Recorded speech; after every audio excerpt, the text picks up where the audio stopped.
We wanted to see whether executives of a certain type were more likely to commit fraud or increase the risk of financial reporting fraud in their companies. In addition to just looking at a direct link, we wanted to see how did they cause this link. One is because they had a higher propensity to commit fraud, or is it because they have made some changes or shaped the corporate culture in a certain way that increased the risk of fraud.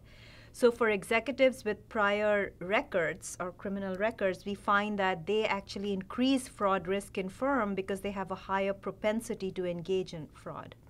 I think what it is capturing, this measure, it's a symptom of an underlying characteristic where you have lower self-control, you think rules and laws don't apply to you. So it's trying to capture those kind of inherent characteristics in people.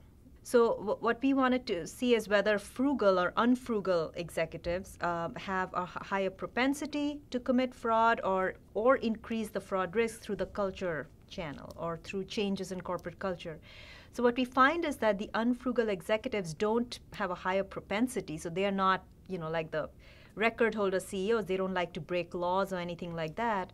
However, through their management style, they shaped the corporate culture in such a way that the risk of financial reporting errors and fraud increases and increases over their tenure. We have a lot we do on corporate governance, but I really think that corporate governance boils down to personal governance.